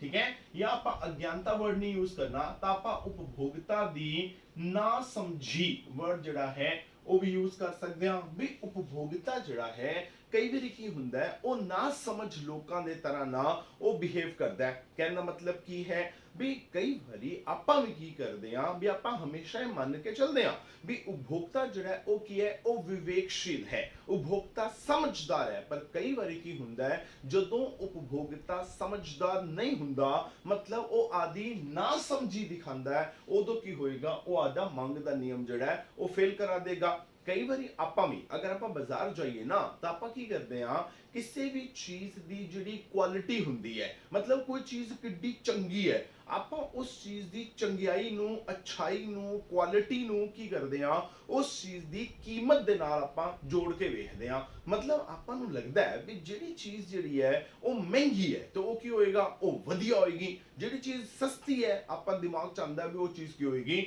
ਘਟੀਆ ਹੋਏਗੀ। ਤਾਂ ਆਪਾਂ ਕੀ ਕਰਦੇ ਆ, ਆਪਾਂ ਮਹਿੰਗੀਆਂ ਚੀਜ਼ਾਂ ਨੂੰ ਕੀ ਕਰਦੇ ਆ, ਆਪਾਂ ਵਧੀਆ ਸਮਝਦੇ ਆ ਤੇ ਉਹਨਾਂ ਦੀ ਮੰਗ ਆਪਾਂ ਜ਼ਿਆਦਾ ਕਰਦੇ ਆ। ਆਪਾਂ ਘਟੀਆ ਚੀਜ਼ਾਂ ਨੂੰ ਕੀ ਕਰਦੇ ਆ, ਜਿਹੜੀ ਸਸਤੀਆਂ ਚੀਜ਼ਾਂ ਨੇ ਉਹਨੂੰ ਆਪਾਂ ਘਟੀਆ ਸਮਝਦੇ ਆ ਤੇ ਉਹਨਾਂ ਦੀ ਮੰਗ ਆਪਾਂ ਘੱਟ ਕਰਦੇ ਆ। ਜੇ ਆਪਾਂ ਇੱਕ ਐਗਜ਼ਾਮਪਲ ਲੈਂਦੇ ਆ, ਇੱਕ ਵਾਰੀ ਕੀ ਹੋਇਆ ਵੀ ਇਹ ਰਿਐਲਿਟੀ ਹੈ ਵੀ ਇੱਕ ਬੰਦੇ ਨੇ ਨਾ ਇੱਕ ਵਾਰੀ ਇੱਕ ਕਿਤਾਬ ਲਿਖੀ, ਉਸ ਕਿਤਾਬ ਦੀ ਉਹਨੇ ਕੀਮਤ ਰੱਖੀ 50 ਰੁਪਏ। ਠੀਕ ਹੈ, ਤਾਂ ਕਿਸੇ ਨੇ ਉਹਦੀ ਕਿਤਾਬ ਨਹੀਂ ਖਰੀਦੀ। ਲੋਕਾਂ ਨੇ ਸੋਚਿਆ 50 ਰੁਪਏ ਦੀ ਕਿਤਾਬ ਹੈ, 50 ਰੁਪਏ ਦੀ ਕਿਤਾਬ 'ਚ ਕੀ ਹੋਣਾ, ਤਾਂ ਕਿਸੇ ਨੇ ਉਹਦੀ ਕਿਤਾਬ ਨਹੀਂ ਖਰੀਦੀ। ਹੁਣ ਕੀ ਹੋਇਆ, ਉਹ ਵਿਚਾਰੇ ਨੂੰ ਨੁਕਸਾਨ ਹੋ ਗਿਆ। ਉਹਨੇ ਕੀ ਕੀਤਾ, ਆਦੀ ਕਿਤਾਬ ਨੂੰ ਰੀਪ੍ਰਿੰਟ ਕਰਾਇਆ, ਦੁਬਾਰਾ ਤੋਂ ਛਪਵਾਇਆ, ਜਿੱਥੇ 50 ਲਿਖਿਆ ਸੀ ਪਿੱਛੇ 2 ਜ਼ੀਰੋ ਹੋਰ ਲਾਤੀਆਂ। ਯਾਨੀ ਹੁਣ ਕੀ ਕੀਤਾ, 50 ਰੁਪਏ ਵਾਲੀ ਕਿਤਾਬ ਜਿਹੜੀ ਹੈ ਉਹ 5000 ਦੀ ਕਰਤੀ। ਹੁਣ ਲੋਕਾਂ ਨੂੰ ਲੱਗਿਆ ਵੀ 5000 ਦੀ ਕਿਤਾਬ ਹੈ, ਪਤਾ ਨਹੀਂ ਕੀ ਲਿਖਿਆ ਹੋਏਗਾ। ਲੋਕਾਂ ਨੇ ਕੀ ਕੀਤਾ, ਫਟਾਫਟ ਉਹਦੀ ਕਿਤਾਬ ਖਰੀਦਣੀ ਸ਼ੁਰੂ ਕਰਤੀ। ਯਾਨੀ ਕੀ ਹੋਇਆ, ਜਿਵੇਂ ਹੀ ਕੀਮਤ ਵਧੀ ਤਾਂ ਉਨ ਲੋਕਾਂ ਨੇ ਕੀ ਕੀਤਾ, ਮੰਗ ਜ਼ਿਆਦਾ ਕਰਨੀ ਸ਼ੁਰੂ ਕਰਤੀ। ਤਾਂ ਮੰਗ ਦਾ ਨਿਯਮ ਜਿਹੜਾ ਹੈ ਉਹ ਫੇਲ ਕਰਾਤਾ। ਮੈਂ ਇੱਕ ਵਾਰੀ ਆਦੀ ਐਗਜ਼ਾਮਪਲ ਲਊਂ ਤਾਂ ਮੈਂ ਇੱਕ ਵਾਰੀ ਬਾਜ਼ਾਰ ਗਿਆ। ਬਾਜ਼ਾਰ ਇੱਕ ਫੇਸ ਕਰੀਮ ਜਿਹੜੀ ਹੈ ਉਹ ਖਰੀਦਣੀ ਸੀ। ਚਲੋ ਕੋਈ ਵੀ XYZ ਕੰਪਨੀ ਜਿਹੜੀ ਹੈ ਉਹਦੀ ਫੇਸ ਕਰੀਮ ਆਂਦੀ ਹੈ, ਤਾਂ ਮੈਂ ਪੁੱਛਿਆ ਵੀ ਕਿੰਨੇ ਦੀ ਹੈ। ਉਹਨੇ ਦਿਖਾਇਆ ਵੀ ਐਡੀ ਕੋਈ ਡੱਬੀ ਹੈ, ਜਿੱਦਾਂ ਮੇਰਾ ਹੱਥ ਹੈ ਐਨੇ ਸਾਈਜ਼ ਦੀ ਡੱਬੀ ਹੈ, 700 ਰੁਪਏ ਦੀ ਹੈ। ਤੇ ਮੈਂ ਸੋਚਿਆ ਵੀ 700 ਰੁਪਏ ਦੀ ਫੇਸ ਕਰੀਮ, ਇਹਨੇ ਪਤਾ ਨਹੀਂ ਕੀ ਹੋਏਗਾ। ਤਾਂ ਮੈਂ ਆਪ ਨਾ ਸਮਝ ਬਣ ਗਿਆ, ਮੈਂ ਕੀ ਕੀਤਾ, ਉਹਨੂੰ ਖਰੀਦ ਲਿਆ। ਇਹ ਸੋਚ ਕੇ ਵੀ ਚਲ ਆਪਾਂ ਵੇਖੀਏ ਤਾਂ ਸਹੀ ਵੀ 700 ਰੁਪਏ ਦੀ ਜਿਹੜੀ ਫੇਸ ਕਰੀਮ ਹੈ ਉਹਦੇ ਵਿੱਚ ਕੀ ਪਾਇਆ ਹੋਏਗਾ। ਉਹ ਟੀਵੀ ਤੇ ਐਡ ਆਏਗੀ ਜੀ ਹੁੰਦੀ ਵੀ ਇਹਦੇ ਨਾਲ ਕੀ ਹੋਏਗਾ ਜੀ, ਤੁਹਾਡੇ ਰਿੰਕਲਸ ਨਹੀਂ ਪੈਣਗੇ, ਇਹਦੇ ਨਾਲ ਤੁਹਾਡੀ ਜਿਹੜੀ ਸਕਿਨ ਹੈ ਉਹ ਬੜਾ ਗਲੋ ਕਰੇਗੀ, ਇਹਦੇ ਨਾਲ ਤੁਹਾਡੀ ਸਕਿਨ ਜਿਹੜੀ ਹੈ ਉਹਨੂੰ ਬੜੇ ਨਿਊਟ੍ਰੀਸ਼ਨ ਮਿਲਣਗੇ, ਇਹ ਹੋਏਗਾ ਉਹ ਹੋਏਗਾ। ਤਾਂ ਮੈਂ ਉੱਥੋਂ ਵੇਖ ਕੇ ਉਹ ਚੀਜ਼ ਖਰੀਦੀ। ਤਾਂ ਜਦੋਂ ਮੈਂ ਇਹਨੂੰ ਯੂਜ਼ ਕਰਦਾ ਰਿਹਾ ਉਹ ਖਤਮ ਹੋ ਗਈ। ਤਾਂ ਫਿਰ ਆਪਾਂ ਕੀ ਕੀਤਾ, ਹੈਗੇ ਤਾਂ ਆਪਾਂ ਪੰਜਾਬੀ ਆ, ਤਾਂ ਮੈਂ ਕੀ ਕੀਤਾ, ਮੈਂ ਉਹਨੂੰ ਡੱਬੀ ਨੂੰ ਤੋੜਿਆ। ਮਤਲਬ ਸੋਚੋ, ਬੜੀ ਹੈਰਾਨੀ ਵਾਲੀ ਗੱਲ ਹੈ ਵੀ ਉਹ ਕਿਸੇ ਡੱਬੀ ਐਡੀ ਵੱਡੀ ਦਿਖਾਈ ਗਈ ਸੀ, ਵਿੱਚੋਂ ਕੀ ਹੋਇਆ, ਉਹ ਨਿੱਕੀ ਜਿਹੀ ਡੱਬੀ ਨਿਕਲੀ ਤੇ ਉਹਦੇ ਵਿੱਚੋਂ ਜਿਹਦੇ ਵਿੱਚ ਕਰੀਮ ਪਾਈ ਹੋਈ ਸੀ। ਵਿਖਾਉਣ ਨੂੰ ਐਡੀ ਵੱਡੀ ਡੱਬੀ ਹੈ, ਵਿਚਕਾਰ ਇੰਨੀ ਕੋ ਡੱਬੀ, ਯਾਨੀ ਨਿੱਕੀ ਜਿਹੀ ਇੰਨੀ ਕੋ ਡੱਬੀ ਦੀ ਕੀਮਤ ਜਿਹੜੀ ਹੈ 700 ਰੁਪਏ ਕਿ ਹੋਇਆ ਲੋਕਾਂ ਨੂੰ ਲੱਗਿਆ ਵੀ ਜਿਹੜੀ ਕੰਪਨੀ ਹੈ ਉਹਨੂੰ ਲੱਗਿਆ ਵੀ ਜੇ ਮੰਨ ਲਓ ਇਹਦੇ ਅਸੀਂ 50-60 ਰੁਪਏ ਲਾਈਏ ਤਾਂ ਕੋਈ ਖਰੀਦੇਗਾ ਨਹੀਂ। ਕੀ ਕਰੋ, ਇਹਨੂੰ ਵਧੀਆ ਜੀ ਪੈਕਿੰਗ ਕਰ ਦੋ, ਰੇਟ ਇਹਦਾ 700-800 ਰੁਪਏ ਕਰ ਦੋ, ਲੋਕੀ ਖਰੀਦਣੀ ਸ਼ੁਰੂ ਕਰ ਦੇਣਗੇ। ਤਾਂ ਜਦੋਂ ਆਪਾਂ ਕੀ ਕਰਦੇ ਆ, ਕਿਸੇ ਵੀ ਚੀਜ਼ ਦੀ ਜਿਹੜੀ ਕੁਆਲਿਟੀ ਹੈ ਉਹਨੂੰ ਆਪਾਂ ਉਹਦੀ ਕੀਮਤ ਨਾਲ ਜੋੜ ਕੇ ਵੇਖਣਾ ਸ਼ੁਰੂ ਕਰ ਦਿੰਨੇ ਆ, ਯਾਨੀ ਇਹ ਸਮਝਣਾ ਸ਼ੁਰੂ ਕਰ ਦਿੰਨੇ ਆ ਵੀ ਜਿਹੜੀਆਂ ਚੀਜ਼ਾਂ ਮਹਿੰਗੀਆਂ ਹੁੰਦੀਆਂ ਨੇ ਉਹ ਅੱਛੀਆਂ ਹੁੰਦੀਆਂ ਨੇ, ਤਾਂ ਕੀ ਹੋਏਗਾ, ਆਪਾਂ ਕੀ ਕਰਾਂਗੇ, ਜ਼ਿਆਦਾ ਕੀਮਤ ਤੇ ਕੀ ਕਰਾਂਗੇ, ਉਹਨੂੰ ਆਪਾਂ ਜ਼ਿਆਦਾ ਖਰੀਦਾਂਗੇ, ਘੱਟ ਕੀਮਤ ਤੇ ਆਪਾਂ ਕੀ ਕਰਦੇ ਆ, ਉਹਨੂੰ ਆਪਾਂ ਘੱਟ ਖਰੀਦਦੇ ਆ। ਠੀਕ ਹੈ, ਤਾਂ ਬਹੁਤ ਸਾਰੀਆਂ ਚੀਜ਼ਾਂ ਜਿਹੜੀਆਂ ਨੇ ਇਸ ਤਰ੍ਹਾਂ ਦੀਆਂ ਵਾਕਈ ਆਪਣੇ ਆਜੂ ਬਾਜੂ ਆਪਾਂ ਨੂੰ ਦੇਖਣ ਨੂੰ ਮਿਲਦੀਆਂ ਨੇ, ਜਿੱਥੇ ਆਪਾਂ ਕੀ ਕਰਦੇ ਆ, ਜਿੱਥੇ ਆਪਾਂ ਮੰਗ ਦਾ ਨਿਯਮ ਜਿਹੜਾ ਉਹਨੂੰ ਆਪਾਂ ਫੇਲ ਕਰਾਂਗੇ। ਠੀਕ ਹੈ, ਦੂਸਰੀ ਚੀਜ਼ ਜਿੱਥੇ ਆਪਾਂ ਮੰਗ ਦਾ ਨਿਯਮ ਫੇਲ ਕਰਾਂਦੇ ਆ ਉਹ ਹੁੰਦੀਆਂ ਨੇ ਦਿਖਾਵਾ ਵਸਤੂਆਂ। ਠੀਕ ਹੈ, ਹੁਣ ਮੈਂ ਇੱਕ ਵਾਰੀ ਨਾ ਇੱਥੇ ਦਿਖਾਵਾ ਵਸਤੂਆਂ ਲਿਖਣ ਲੱਗਿਆ, ਬਾਅਦ ਚ ਮੈਂ ਨਾ ਇੱਕ ਨਾਮ ਜਿਹੜਾ ਉਹ ਹੋਰ ਵੀ ਲਿਖਾਂਗਾ। ਕਿਉਂ ਬਾਅਦ ਚ ਲਿਖਾਂਗਾ, ਕਿਉਂਕਿ ਨਾ ਐਕਚੁਅਲੀ ਕੀ ਹੈ ਵੀ ਤਿੰਨ ਤਰ੍ਹਾਂ ਦੀਆਂ ਨਾ ਵਸਤੂਆਂ ਨੇ। ਆਮ ਤੌਰ ਤੇ ਉਹ ਤਿੰਨ ਤਰ੍ਹਾਂ ਦੀਆਂ ਵਸਤੂਆਂ ਨੂੰ ਸਮਝਣ ਦੇ ਵਿੱਚ ਜਿਹੜਾ ਨਾ ਉਹ ਕੀ ਹੁੰਦਾ, ਗੜਬੜ ਹੋ ਜਾਂਦੀ ਹੈ। ਠੀਕ ਹੈ, ਤਾਂ ਆਪਾਂ ਜੋ ਤਿੰਨ ਤਰ੍ਹਾਂ ਦੀਆਂ ਵਸਤੂਆਂ ਆਪਾਂ ਕਲੀਅਰ ਕਰਾਂਗੇ, ਤਾਂ ਇਸ ਵਾਰੀ ਮੈਂ ਇੱਕ ਵਾਰੀ ਉਹਦਾ ਨਾਮ ਨਹੀਂ ਲਿਖਣ ਲੱਗਿਆ, ਵੀ ਆਪਾਂ ਬਾਅਦ ਚ ਲਿਖਾਂਗੇ। ਨਾਮ ਤੋਂ ਕਲੀਅਰ ਕਰਦੇ ਹਾਂ। ਕਹਿੰਦੇ ਜਿਹੜੀਆਂ ਦਿਖਾਵੇ ਦੀਆਂ ਵਸਤੂਆਂ ਹੁੰਦੀਆਂ ਨੇ, ਦਿਖਾਵੇ ਦੀਆਂ ਵਸਤੂਆਂ ਵੀ ਜਿਹੜੀਆਂ ਨੇ ਉਹ ਕੀ ਨੇ, ਮੰਗ ਦੇ ਨਿਯਮ ਦਾ ਅਪਵਾਦ ਨੇ। ਮਤਲਬ ਜਿਹੜੀਆਂ ਦਿਖਾਵੇ ਦੀਆਂ ਵਸਤੂਆਂ ਹੁੰਦੀਆਂ ਨੇ ਉਹਨਾਂ ਵਸਤੂਆਂ ਤੇ ਵੀ ਮੰਗ ਦਾ ਨਿਯਮ ਜਿਹੜਾ ਹੈ ਉਹ ਲਾਗੂ ਨਹੀਂ ਹੁੰਦਾ। ਕਿਉਂ ਨਹੀਂ ਹੁੰਦਾ? ਹੁਣ ਸੋਚੋ, ਇੱਕ ਨਾ ਇਕਨੋਮਿਕਸ ਦੇ ਵਿੱਚ ਇੱਕ ਟਰਮ ਆਂਦੀ ਹੈ, ਉਹਨੂੰ ਆਪਾਂ ਕਹਿੰਦੇ ਆ ਕੰਸਪੀਸ਼ੀਅਸ ਕੰਜ਼ੰਪਸ਼ਨ। ਠੀਕ ਹੈ, ਕੰਸਪੀਸ਼ੀਅਸ ਕੰਜ਼ੰਪਸ਼ਨ, ਕੰਜ਼ੰਪਸ਼ਨ ਮਤਲਬ ਉਪਭੋਗ ਕਰਨਾ, ਕੰਜ਼ੰਪਸ਼ਨ ਕੀ ਹੁੰਦਾ ਹੈ, ਉਪਭੋਗ ਕਰਨਾ। ਕੰਸਪੀਸ਼ੀਅਸ ਕੰਜ਼ੰਪਸ਼ਨ, ਕੰਸਪੀਸ਼ੀਅਸ ਦਾ ਮਤਲਬ ਹੁੰਦਾ ਹੈ ਵੀ ਇਸ ਤਰ੍ਹਾਂ ਦਾ ਉਪਭੋਗ ਕਰਨਾ ਜਿੰਦੇ ਨਾਲ ਤੁਹਾਨੂੰ ਕਿਸੇ ਤਰ੍ਹਾਂ ਦੀ ਕੋਈ ਸੰਤੁਸ਼ਟੀ ਨਹੀਂ ਮਿਲਣ ਵਾਲੀ। ਆਪਾਂ ਸੋਚਾਂਗੇ ਤਾਂ ਗੜਬੜ ਹੋਗੀ ਵੀ ਆਪਾਂ ਜਿਹੜਾ ਪਿਛਲਾ ਚੈਪਟਰ ਕਰਕੇ ਆਏ ਆ ਤੁਸ਼ਟੀ ਗੁਣ ਵਿਸ਼ਲੇਸ਼ਣ, ਉਹਦੇ ਚ ਆਪਾਂ ਕਿਹਾ ਸੀ ਵੀ ਜਦੋਂ ਵੀ ਕੋਈ ਵੀ ਉਪਭੋਗਤਾ ਕਿਸੇ ਚੀਜ਼ ਦਾ ਉਪਭੋਗ ਕਰਦਾ ਹੈ, ਕਿਸੇ ਵੀ ਚੀਜ਼ ਦੀ ਵਰਤੋਂ ਕਰਦਾ ਹੈ, ਤਾਂ ਕਿਉਂ ਕਰਦਾ ਹੈ, ਉਹਨੂੰ ਉਸ ਤੋਂ ਕੀ ਹੁੰਦਾ ਹੈ, ਸੰਤੁਸ਼ਟੀ ਮਿਲਦੀ ਹੈ। ਮਤਲਬ ਮੈਂ ਉਹਨਾਂ ਚੀਜ਼ਾਂ ਦਾ ਉਪਭੋਗ ਕਰਾਂਗਾ ਜਿਨ੍ਹਾਂ ਤੋਂ ਮੈਨੂੰ ਸੰਤੁਸ਼ਟੀ ਮਿਲੇਗੀ, ਜਿਨ੍ਹਾਂ ਤੋਂ ਮੈਨੂੰ ਸੰਤੁਸ਼ਟੀ ਨਹੀਂ ਮਿਲੇਗੀ ਮੈਂ ਉਹਨਾਂ ਦਾ ਉਪਭੋਗ ਨਹੀਂ ਕਰਾਂਗਾ। ਆਪਾਂ ਹੀ ਪੜ੍ਹ ਕੇ ਆਏ ਆ। ਪਰ ਮੈਂ ਕਿਹਾ ਵੀ ਕੰਸਪੀਸ਼ੀਅਸ ਕੰਜ਼ੰਪਸ਼ਨ ਜਿਹੜੀ ਹੈ ਇਹ ਇਸ ਤਰ੍ਹਾਂ ਦਾ ਉਪਭੋਗ ਹੁੰਦਾ ਹੈ ਵੀ ਜੋ ਇੱਕ ਵਿਅਕਤੀ ਕਰਦਾ ਤਾਂ ਹੈ ਪਰ ਉਹਨੂੰ ਉਹਦੇ ਤੋਂ ਕਿਸੇ ਤਰ੍ਹਾਂ ਦੀ ਕੋਈ ਸੰਤੁਸ਼ਟੀ ਨਹੀਂ ਮਿਲ ਰਹੀ ਹੁੰਦੀ, ਉਹ ਫਿਰ ਵੀ ਇਹ ਉਪਭੋਗ ਕਰਦਾ ਹੈ। ਕਿਉਂ ਕਰਦਾ ਹੈ? ਕਿਉਂਕਿ ਇਹ ਉਪਭੋਗ ਆਪਦੀ ਸੰਤੁਸ਼ਟੀ ਵਾਸਤੇ ਨਹੀਂ ਬਲਕਿ ਦੂਜੇ ਨੂੰ ਅਸੰਤੁਸ਼ਟੀ ਦੇਣ ਵਾਸਤੇ, ਮਤਲਬ ਦੂਜੇ ਦੀ ਸੰਤੁਸ਼ਟੀ ਖਰਾਬ ਕਰਨ ਵਾਸਤੇ ਜਿਹੜਾ ਹੈ ਉਹ ਕੀਤਾ ਜਾਂਦਾ ਹੈ। ਜਿਵੇਂ ਅਗਰ ਆਪਾਂ ਇੱਕ ਐਗਜ਼ਾਮਪਲ ਲਈਏ, ਮੰਨ ਲਓ ਮੈਂ ਕਹਾਂ ਕਿ ਮੇਰੀ ਗਲੀ ਦੇ ਵਿੱਚ ਇੱਕ ਬਾਬੀ ਨੇ, ਉਹ ਕੀ ਕਰਦੇ ਆ, ਜਦੋਂ ਨਵਾਂ ਸੂਟ ਸਵਾਣਗੇ ਤਾਂ ਕੀ ਕਰਨਗੇ, ਪੂਰੀ ਗਲੀ ਵਿੱਚ ਵਿਖਾਣਗੇ ਵੀ ਆਹ ਦੇਖੋ ਮੈਂ ਨਵਾਂ ਸੂਟ ਲਿਆ, ਮੈਂ ਨਵਾਂ ਸੂਟ ਲਿਆ। ਹੁਣ ਕੀ ਹੈ, ਉਹਨਾਂ ਨੂੰ ਨਵਾਂ ਸੂਟ ਪਾ ਕੇ ਉਨੀ ਸੰਤੁਸ਼ਟੀ ਨਹੀਂ ਹੁੰਦੀ ਵੀ ਜਿੰਨਾ ਬਾਕੀ ਗਲੀ ਦੀਆਂ ਜਿਹੜੀਆਂ ਭਾਬੀਆਂ ਨੇ ਉਹ ਪਰੇਸ਼ਾਨ ਹੋ ਜਾਂਦੀਆਂ ਨੇ, ਤੇ ਉਹ ਤਾਂ ਪਰੇਸ਼ਾਨ ਹੁੰਦੀਆਂ ਨੇ, ਉਹਨਾਂ ਦੇ ਘਰ ਵਾਲੇ ਨਾਲ ਪਰੇਸ਼ਾਨ ਹੁੰਦੇ ਨੇ ਕਿਉਂਕਿ ਭਾਬੀ ਨੇ ਤਾਂ ਨਵਾਂ ਸੂਟ ਲੈ ਲਿਆ। ਹੁਣ ਕੀ ਹੋਊਗਾ, ਹੁਣ ਬਾਕੀ ਜਿਹੜੀਆਂ ਲੇਡੀਜ਼ ਨੇ ਉਹਨਾਂ ਦੇ ਘਰ ਵਾਲਿਆਂ ਨੂੰ ਨਵਾਂ ਸੂਟ ਨਾਲ ਦਿਵਾਉਣਾ ਪੈਂਦਾ। ਯਾਨੀ ਹੁਣ ਕੀ ਹੋਇਆ, ਉਪਭੋਗ ਕੀਤਾ ਕਿੰਦੇ ਵਾਸਤੇ, ਆਦੀ ਸੰਤੁਸ਼ਟੀ ਵਾਸਤੇ ਨਹੀਂ ਬਲਕਿ ਦੂਜੇ ਨੂੰ ਜਿਹੜਾ ਹੈ ਉਹ ਪਰੇਸ਼ਾਨ ਕਰਨ ਵਾਸਤੇ ਜਾਂ ਦੂਜੇ ਨੂੰ ਦਿਖਾਉਣ ਵਾਸਤੇ ਉਪਭੋਗ ਕਰਨਾ। ਤਾਂ ਇਹ ਦਿਖਾਵਾ ਵਸਤੂਆਂ ਹੁੰਦੀਆਂ ਨੇ। ਜਿਵੇਂ ਆਪਾਂ ਐਗਜ਼ਾਮਪਲ ਲੈਂਦੇ ਆ, ਮੰਨ ਲਓ ਆਪਾਂ ਕਹਿੰਦੇ ਆ ਕਿ ਆਪਾਂ ਸੋਨਾ ਖਰੀਦਦੇ ਆ। ਠੀਕ ਹੈ, ਆਪਾਂ ਹੁਣ ਸੋਨਾ ਕਿਉਂ ਖਰੀਦਦੇ ਆ? ਤੁਹਾਡੇ ਚੋਂ ਬਹੁਤ ਸਾਰੇ ਬੱਚੇ ਇਸ ਤਰ੍ਹਾਂ ਦੇ ਹੋਣਗੇ ਇਸ ਟਾਈਮ ਜੋ ਮੇਰੇ ਲੈਕਚਰ ਦੇਖ ਰਹੇ ਹੋਣਗੇ ਜਿਨ੍ਹਾਂ ਨੇ ਕੋਈ ਨਾ ਕੋਈ ਸੋਨੇ ਦੀ ਆਈਟਮ ਜਿਹੜੀ ਹੈ ਉਹ ਪਾਈ ਹੋਏਗੀ। ਲੜਕੀਆਂ ਨੇ ਹੋ ਸਕਦਾ ਹੈ ਵੀ ਈਅਰਿੰਗਸ ਪਾਏ ਹੋਣ ਜਾਂ ਚੇਨ ਪਾਈ ਹੋਵੇ, ਮੁੰਡਿਆਂ ਨੇ ਕੋਈ ਚੇਨ ਪਾਈ ਹੋ ਸਕਦੀ ਹੈ, ਮੁੰਦਰੀ ਪਾਈ ਹੋ ਸਕਦੀ ਹੈ। ਤੁਹਾਡੇ ਨਹੀਂ ਤਾਂ ਤੁਹਾਡੇ ਮੰਮਾ ਪਾਪਾ ਨੇ ਜਿਹੜੀ ਹੈ ਉਹ ਮੁੰਦਰੀ, ਚੇਨ, ਈਅਰਿੰਗਸ, ਨੋਜ਼ ਰਿੰਗ ਇਹ ਸਾਰੀਆਂ ਪਾਈਆਂ ਹੋ ਸਕਦੀਆਂ ਨੇ। ਤਾਂ ਕੁਐਸਚਨ ਇਹ ਉੱਠਦਾ ਹੈ ਵੀ ਆਪਾਂ ਸੋਨਾ ਕਿਉਂ ਪਾਉਂਦੇ ਆ? ਆਪਾਂ ਸੋਨਾ ਖਰੀਦਦੇ ਆ, ਆਪਾਂ ਨੂੰ ਪਤਾ ਹੈ ਵੀ ਸੋਨਾ ਜਿਹੜਾ ਹੈ ਉਹ 40-50 ਹਜ਼ਾਰ ਰੁਪਏ ਦਾ 10 ਗ੍ਰਾਮ ਆਉਂਦਾ ਸਿਰਫ, ਫਿਰ ਵੀ ਆਪਾਂ ਸੋਨਾ ਖਰੀਦਦੇ ਆ ਤੇ ਆਪਾਂ ਉਹਨੂੰ ਪਾਉਂਦੇ ਵੀ ਆ। ਮਤਲਬ ਆਪਾਂ ਕਦੇ ਈਅਰਿੰਗਸ ਪਾ ਲੈਂਦੇ ਆ, ਕਦੇ ਨੋਜ਼ ਰਿੰਗ ਪਾ ਲੈਂਦੇ ਆ, ਕਦੇ ਮੁੰਦਰੀ ਪਾ ਲੈਂਦੇ ਆ, ਕਦੇ ਚੇਨ ਪਾ ਲੈਂਦੇ ਆ, ਕਦੇ ਕੜਾ ਪਾ ਲੈਂਦੇ ਆ। ਆਪਾਂ ਸੋਨੇ ਦੇ ਕੜੇ ਪਾਉਂਦੇ ਆ ਨਾ, ਮੁੰਦਰੀਆਂ ਚੇਨ ਪਾਉਂਦੇ ਆ ਨਾ, ਅਗਰ ਸੋਚੋ ਵੀ ਆਪਾਂ ਕਿਹਾ ਵੀ ਆਪਾਂ ਸੋਨੇ ਦੀਆਂ ਇਹ ਸਾਰੀਆਂ ਚੀਜ਼ਾਂ ਜਿਹੜੀਆਂ ਹੈ, ਆਪਾਂ ਕੀ ਕਰਦੇ ਆ, ਇਹਨਾਂ ਦੀ ਵਰਤੋਂ ਕਰਦੇ ਆ, ਇਹਨਾਂ ਦਾ ਉਪਭੋਗ ਕਰਦੇ ਆ, ਪਰ ਕੁਐਸਚਨ ਇਹ ਉੱਠਿਆ ਵੀ ਕੀ ਆਪਾਂ ਨੂੰ ਇਹਨਾਂ ਚੀਜ਼ਾਂ ਤੋਂ ਕੋਈ ਸੰਤੁਸ਼ਟੀ ਮਿਲਦੀ ਹੈ? ਸੋਨਾ ਪਾ ਕੇ ਕੀ ਸੰਤੁਸ਼ਟੀ ਹੈ? ਸੋਚ ਕੇ ਦੇਖੋ, ਰਾਤੀ ਬੰਦਾ ਨੂੰ ਨੀਂਦ ਨਾ ਆਵੇ ਜਾਂ ਕਿਤੇ ਜਾਣਾ ਹੋਵੇ ਤਾਂ ਟੈਨਸ਼ਨ ਰਹਿੰਦੀ ਹੈ, ਕੋਈ ਕੜਾ ਲਾ ਨਾ ਲਵੇ, ਕੋਈ ਮੁੰਦਰੀ ਲਾ ਨਾ ਲਵੇ, ਕੋਈ ਚੇਨ ਖਿੱਚ ਕੇ ਨਾ ਲੈ ਜਾਵੇ, ਡਰ ਵੀ ਰਹਿੰਦਾ ਹੈ, ਪਰ ਫਿਰ ਵੀ ਸੋਨਾ ਪਾਉਂਦੇ ਆ। ਕਿਉਂ ਪਾਉਂਦੇ ਆ? ਸਿਰਫ ਸੋਨਾ ਇਸ ਕਰਕੇ ਪਾਇਆ ਜਾਂਦਾ ਹੈ ਕਿਉਂਕਿ ਆਪਾਂ ਦੂਜਿਆਂ ਨੂੰ ਇਹ ਦਿਖਾਣਾ ਚਾਹੁੰਦੇ ਆ ਕਿ ਦੇਖ ਬਈ ਪੈਸੇ ਹੈਗੇ ਆ ਤਾਂ ਸੋਨਾ ਪਾਇਆ ਹੋਇਆ, ਤੇਰੇ ਕੋਲ ਹੈ ਨਹੀਂ ਤੂੰ ਨਹੀਂ ਪਾਇਆ ਹੋਇਆ। ਹੁਣ ਅਗਰ ਮੈਂ ਆਪਦੀ ਐਗਜ਼ਾਮਪਲ ਲਵਾਂ ਤਾਂ ਮੇਰੇ ਹੱਥ 'ਚ ਇਸ ਟਾਈਮ ਇਹ ਚਾਂਦੀ ਦਾ ਕੜਾ ਹੈ, ਆ ਇੱਕ ਮੁੰਦਰੀ ਹੈ ਉਹ ਵੀ ਚਾਂਦੀ ਦੀ ਹੈ, ਬਸ ਮੈਂ ਤਾਂ ਕੋਈ ਸੋਨੇ ਦੀ ਚੀਜ਼ ਨਹੀਂ ਪਾਈ ਹੋਈ। ਪਰ ਲੋਕੀ ਸੋਨੇ ਦੀਆਂ ਚੀਜ਼ਾਂ ਪਾਉਂਦੇ ਐ। ਕਿਉਂ ਪਾਉਂਦੇ ਐ? ਦੂਜਿਆਂ ਨੂੰ ਵਿਖਾਉਣ ਵਾਸਤੇ। ਇਹੀ ਸੋਚੋ ਵੀ ਜਿਹੜਾ ਸੋਨਾ ਜਿਹੜਾ ਹੈ ਉਹ 40-50 ਹਜ਼ਾਰ ਰੁਪਏ ਦਾ 10 ਗ੍ਰਾਮ ਆਂਦਾ ਹੈ, ਅਗਰ ਉਹੀ ਸੋਨਾ ਮੰਨ ਲਓ 100 ਰੁਪਏ ਤੋਲਾ ਹੋ ਜਾਵੇ, ਜਿਹੜਾ 40,000 ਰੁਪਏ ਜਾਂ 50,000 ਰੁਪਏ ਤੋਲਾ ਹੈ, ਅਗਰ ਮੰਨ ਲਓ 100 ਰੁਪਏ ਤੋਲਾ ਹੋ ਜਾਵੇ, ਕੋਈ ਨਹੀਂ ਖਰੀਦੇਗਾ ਸੋਨੇ ਨੂੰ। ਕਿਉਂ ਨਹੀਂ ਖਰੀਦੇਗਾ? ਕਿਉਂਕਿ ਹੁਣ ਜੇ ਉਹ 100 ਰੁਪਏ ਤੋਲਾ ਹੋ ਜਾਏਗਾ ਤਾਂ ਫਿਰ ਉਹ ਵਿਖਾਉਣ ਦੀ ਚੀਜ਼ ਹੀ ਨਹੀਂ ਰਹਿਣੀ। ਲੋਕੀ ਕਹਿਣਗੇ ਲੈ 100 ਰੁਪਏ ਤੋਲੇ ਵਾਲਾ ਸੋਨਾ ਪਾਇਆ ਹੋਇਆ, ਇਹ ਤਾਂ ਕੋਈ ਵੀ ਪਾ ਲਏਗਾ, ਹਨਾ? ਤਾਂ ਕੀ ਹੋਏਗਾ? ਹੁਣ ਉਹ ਦਿਖਾਉਣ ਦੀ ਚੀਜ਼ ਨਹੀਂ ਰਹੇਗੀ। ਕੀ ਹੋਏਗਾ? ਜਿਵੇਂ ਉਹਦੀ ਕੀਮਤ ਘਟੇਗੀ, ਕੀ ਹੋਏਗਾ? ਲੋਕੀ ਉਹਦੀ ਮੰਗ ਘੱਟ ਕਰਨਗੇ, ਉਹਨੂੰ ਪਹਿਲਾਂ ਨਾਲੋਂ ਘੱਟ ਖਰੀਦਣਗੇ। ਕੀ ਹੋਏਗਾ? ਸੋਨੇ ਦੀ ਮਾਰਕੀਟ ਫੇਲ ਹੋ ਜਾਏਗੀ। ਯਾਨੀ ਸੋਨੇ ਦੀ ਮੰਗ ਇਸ ਕਰਕੇ ਹੀ ਹੈ ਕਿਉਂਕਿ ਸੋਨਾ ਕੀ ਹੈ? ਮਹਿੰਗਾ ਹੈ। ਜੇ ਸੋਨਾ ਸਸਤਾ ਹੋਏਗਾ ਕੋਈ ਨਹੀਂ ਖਰੀਦੇਗਾ। ਕਿਉਂ? ਕਿਉਂਕਿ ਉਹ ਦਿਖਾਉਣ ਦੀ ਚੀਜ਼ ਜਿਹੜੀ ਹੈ ਉਹ ਰਹਿ ਨਹੀਂ ਜਾਏਗੀ। ਬੜੀ ਸਿੰਪਲ ਜੀ ਗੱਲ ਹੈ। ਆਪਾਂ ਦੇਖਦੇ ਹਾਂ ਵੀ ਬੜੀਆਂ ਵੱਡੀਆਂ ਵੱਡੀਆਂ ਕਾਰਾਂ ਆਉਂਦੀਆਂ ਨੇ, ਕੋਈ 5 ਕਰੋੜ ਦੀ ਕਾਰ ਹੈ, 6 ਕਰੋੜ ਦੀ ਕਾਰ ਹੈ। ਕਿਉਂ ਹੈ? ਸਿਰਫ ਦਿਖਾਉਣ ਦੀ ਚੀਜ਼ ਹੈ। ਹੁਣ ਆਪਾਂ ਜੇ ਫਾਜ਼ਿਲਕਾ ਤੋਂ ਮੰਨ ਲਓ ਮੈਂ ਕਹਾਂ ਕਿ ਮੈਂ ਦਿੱਲੀ ਜਾਣਾ ਹੈ ਤਾਂ ਹੈਗਾ ਤੇ ਕਾਰ ਹੀ ਹੈ, ਠੀਕ ਹੈ ਨਾ? ਥੋੜਾ ਬਹੁਤਾ ਫਰਕ ਹੋ ਸਕਦਾ ਹੈ ਕਾਰ ਦੇ ਵਿੱਚ, ਪਰ ਮੇਨਲੀ ਜਿਹੜੀ ਉਹ ਚੀਜ਼ ਕੀ ਹੈ, ਉਹ ਦਿਖਾਉਣ ਦੀ ਚੀਜ਼ ਹੈ ਕਿ ਲੋ ਜੀ 5 ਕਰੋੜ ਦੀ ਕਾਰ ਰੱਖੀ ਹੋਈ ਹੈ ਜਾਂ 25 ਲੱਖ ਦੀ ਕਾਰ ਰੱਖੀ ਹੋਈ ਹੈ ਜਾਂ 50 ਲੱਖ ਦੀ ਕਾਰ ਰੱਖੀ ਹੋਈ ਹੈ। ਇਹਦਾ ਮਤਲਬ ਕੀ ਹੈ ਕਹਿੰਦਾ ਵੀ ਇਹ ਸਾਰੀਆਂ ਚੀਜ਼ਾਂ ਕੀ ਨੇ? ਦਿਖਾਵੇ ਦੀਆਂ ਚੀਜ਼ਾਂ ਨੇ। ਜਿਵੇਂ ਹੁਣ ਸੋਚੋ ਵੀ ਆਪਾਂ ਤਾਂ ਬੜੀਆਂ ਵੱਡੀਆਂ ਐਗਜ਼ਾਮਪਲ ਸੀ ਵੀ ਵੱਡੀ ਵੱਡੀ ਕਾਰ ਖਰੀਦ ਲਈ, ਸੋਨਾ ਖਰੀਦ ਲਿਆ, ਆਪਣੇ ਸਾਰਿਆਂ ਕੋਲ ਮੋਬਾਈਲ ਹੁੰਦਾ ਹੈ, ਠੀਕ ਹੈ? ਨਵਾਂ ਨਵਾਂ ਮੋਬਾਈਲ ਜਿਹੜਾ ਹੈ ਉਹ ਮਾਰਕੀਟ ਵਿੱਚ ਆਏਗਾ, ਰੇਟ ਕਿੰਨਾ ਹੈ ਜੀ? 20,000 ਦਾ, 25,000 ਦਾ। ਲੋਕੀ ਕਰਨਗੇ, ਖਰੀਦਣਗੇ, ਠੀਕ ਹੈ? ਹੁਣ ਸੋਚੋ ਵੀ ਜੇ ਉਹੀ ਮੋਬਾਈਲ ਆਪਾਂ 6 ਮਹੀਨੇ ਬਾਅਦ ਲੈਣ ਚਲੇ ਜਾਈਏ ਨਾ, ਤਾਂ ਜਿਹੜਾ 25,000 ਦਾ ਨਵਾਂ ਨਵਾਂ ਮੋਬਾਈਲ ਆਇਆ ਹੁੰਦਾ ਨਾ, 6 ਮਹੀਨੇ ਬਾਅਦ ਜਾਂ ਸਾਲ ਬਾਅਦ ਉਹੀ ਮੋਬਾਈਲ ਜਿਹੜਾ ਹੈ ਉਹ ਆਪਾਂ ਨੂੰ 15,000 ਦਾ ਮਿਲਦਾ ਹੁੰਦਾ ਹੈ। ਯਾਨੀ ਕੀ ਹੋਇਆ?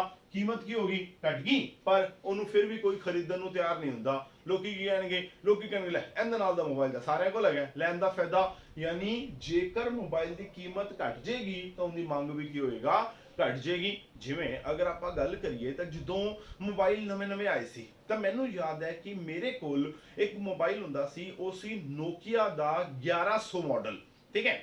ਉਸ ਟਾਈਮ ਤੇ ਨੋਕੀਆ ਦਾ 1100 ਮਾਡਲ ਜਿਹੜਾ ਹੈ ਉਹ ਹੁੰਦਾ ਸੀ ਤਕਰੀਬਨ 15,000 ਰੁਪਏ ਦਾ। ਅੱਜ ਬਾਜ਼ਾਰ 'ਚ ਲੈਣ ਚਲੇ ਜਾਓ ਤੁਹਾਨੂੰ 400 ਰੁਪਏ 'ਚ ਮਿਲ ਜਾਊਗਾ। ਯਾਨੀ ਕਿ ਹੋਇਆ 15,000 ਤੋਂ ਕੀਮਤ ਘਟ ਕੇ ਕਿੰਨੀ ਹੋਈ? 400। ਪਰ ਕੋਈ ਨਹੀਂ ਲੈਂਦਾ। ਕਿਉਂ ਨਹੀਂ ਲੈਂਦਾ? ਕਿਉਂਕਿ ਹੁਣ ਉਹ ਦਿਖਾਉਣ ਦੀ ਚੀਜ਼ ਹੀ ਨਹੀਂ ਰਹੀ। ਵੀ ਉਹਨੂੰ ਅਗਰ ਕਿਸੇ ਨੇ 400 ਦਾ ਮੋਬਾਈਲ ਰੱਖਿਆ ਹੋਏਗਾ ਤਾਂ ਕੀ ਲੋਕਾਂ ਨੂੰ ਵਿਖਾਏਗਾ ਕਿ ਮੈਂ 400 ਦਾ ਮੋਬਾਈਲ ਰੱਖਿਆ ਹੋਇਆ? ਕੀ ਹੋਇਆ? ਕੀਮਤ ਘਟੀ ਤਾਂ ਮੰਗ ਕੀ ਹੋ ਗਿਆ? ਘਟ ਗਈ। ਐਵੇਂ ਜੇ ਆਪਾਂ ਆਈਫੋਨ ਦੀ ਗੱਲ ਕਰਦੇ ਹਾਂ ਤਾਂ ਆਈਫੋਨ ਬੜੇ ਮਹਿੰਗੇ ਹੈ, ਫਿਰ ਵੀ ਲੋਕੀ ਰੱਖਦੇ ਨੇ। ਕਿਉਂ? ਕਿਉਂਕਿ ਦਿਖਾਉਣ ਦੀ ਚੀਜ਼ ਹੈ। ਵੀ ਆਈਫੋਨ ਦੀ ਕੀਮਤ ਕੀ ਹੈ? ਜ਼ਿਆਦਾ ਹੈ ਤਾਂ ਉਹਦੀ ਮੰਗ ਵੀ ਕੀ ਹੈ? ਜ਼ਿਆਦਾ ਹੈ। ਤਾਂ ਜਿਹੜੀਆਂ ਵੀ ਦਿਖਾਉਣ ਦੀਆਂ ਵਸਤੂਆਂ ਹੁੰਦੀਆਂ ਨੇ ਉਹਨਾਂ 'ਚ ਦਿਖਾਵਾ ਤਾਂ ਹੀ ਹੁੰਦਾ ਹੈ ਤਾਂ ਕਿਉਂਕਿ ਉਹਨਾਂ ਦੀ ਕੀਮਤ ਜਿਹੜੀ ਹੈ ਉਹ ਜ਼ਿਆਦਾ ਹੁੰਦੀ ਹੈ। ਜੇਕਰ ਉਹਨਾਂ ਦੀ ਕੀਮਤ ਜ਼ਿਆਦਾ ਨਹੀਂ ਹੋਏਗੀ ਤਾਂ ਉਹਨਾਂ 'ਚ ਦਿਖਾਉਣ ਦਿਖਾਉਣ ਵਾਸਤੇ ਕੁਝ ਨਹੀਂ ਹੋਏਗਾ ਤਾਂ ਲੋਕੀ ਉਹਨਾਂ ਦੀ ਮੰਗ ਵੀ ਜਿਹੜੀ ਹੈ ਉਹ ਕੀ ਕਰਨਗੇ? ਘੱਟ ਕਰਨਗੇ। ਠੀਕ ਹੋ ਗਿਆ? ਹੁਣ ਆਪਾਂ ਆਉਂਦੇ ਹਾਂ ਆਪਣੇ ਅਗਲੇ ਪੁਆਇੰਟ ਤੇ। ਹੁਣ ਅਗਲਾ ਪੁਆਇੰਟ ਜਿਹੜਾ ਹੈ ਨਾ, ਉਹਨੂੰ ਕਰਨ ਤੋਂ ਪਹਿਲਾਂ ਆਪਾਂ ਕੁਝ ਹੋਰ ਚੀਜ਼ਾਂ ਜਿਹੜੀਆਂ ਨੇ ਉਹ ਡਿਸਕਸ ਕਰਾਂਗੇ ਤਾਂ ਕਿ ਚੀਜ਼ ਜਿਹੜੀ ਹੈ ਉਹ ਕਲੀਅਰ ਹੋ ਜਾਏ। ਦੇਖੋ ਆਮ ਤੌਰ ਤੇ ਨਾ 3 ਤਰ੍ਹਾਂ ਦੀਆਂ ਜਿਹੜੀਆਂ ਨੇ ਉਹ ਵਸਤੂਆਂ ਹੁੰਦੀਆਂ ਨੇ। ਇੱਕ ਹੁੰਦੀਆਂ ਨੇ ਉਹਨੂੰ ਆਪਾਂ ਕਹਿੰਦੇ ਆ ਸਧਾਰਨ ਵਸਤੂਆਂ, ਠੀਕ ਹੈ? ਇੱਕ ਹੁੰਦੀਆਂ ਨੇ ਸਧਾਰਨ ਵਸਤੂਆਂ। ਨੰਬਰ 2 ਇੱਕ ਹੁੰਦੀਆਂ ਨੇ ਉਹਨੂੰ ਆਪਾਂ ਕਹਿੰਦੇ ਆ ਘਟੀਆ ਵਸਤੂਆਂ। ਇੱਕ ਸਧਾਰਨ ਵਸਤੂਆਂ ਨੇ, ਇੱਕ ਘਟੀਆ ਵਸਤੂਆਂ ਨੇ, ਤੇ ਨੰਬਰ 3 ਇੱਕ ਹੁੰਦੀਆਂ ਨੇ ਉਹਨੂੰ ਆਪਾਂ ਕਹਿੰਦੇ ਆ ਗਿਫਨ ਵਸਤੂਆਂ। ਠੀਕ ਹੈ? ਚਲੋ ਮੈਂ ਇੱਕ ਹੋਰ ਲਿਖ ਦੇਣਾ। ਇੱਕ ਹੁੰਦੀਆਂ ਨੇ ਜਿਹਨੂੰ ਆਪਾਂ ਕਹਿੰਦੇ ਆ ਵੈਬਲਨ ਵਸਤੂਆਂ। एक होइयां साधारण वस्तुआं, एक होइयां घटिया वस्तुआं, एक होइयां गिफन वस्तुआं, एक होइयां वैबलन वस्तुआं। ठीक है, ਇਹ ਚਾਰ ਤਰ੍ਹਾਂ ਦੀਆਂ ਵਸਤੂਆਂ ਜਿਹੜੇ ਨਾ ਇਹਨਾਂ ਨੂੰ ਸਮਝਣ ਲੱਗਿਆ ਜਿਹੜੀ ਆ ਉਹ ਗਲਤੀ ਹੋ ਜਾਂਦੀ ਹੈ। ਅੱਜ ਆਪਾਂ ਇਹ ਚਾਰ ਜਿਹੜੀਆਂ ਵਸਤੂਆਂ ਨੇ ਇਹਦਾ ਆਪਾਂ ਮੀਨਿੰਗ ਕਲੀਅਰ ਕਰਾਂਗੇ। ਠੀਕ ਹੈ, ਇਹਨਾਂ ਚਾਰ ਤਰ੍ਹਾਂ ਦੀਆਂ ਵਸਤੂਆਂ ਦਾ ਮੀਨਿੰਗ ਕਲੀਅਰ ਕਰਨ ਵਾਸਤੇ ਆਪਾਂ ਨੂੰ ਕੀ ਕਰਨਾ ਪਏਗਾ, ਆਪਾਂ ਨਾ ਤਿੰਨ ਤਰ੍ਹਾਂ ਦੇ ਪ੍ਰਭਾਵ ਜਿਹੜੇ ਨੇ ਉਹ ਡਿਸਕਸ ਕਰਾਂਗੇ। पहला जड़ा है वो होएगा एक अपन कहांगे कीमत प्रभाव, दूसरा होएगा उन्होंने आप कहांगे आमदन प्रभाव,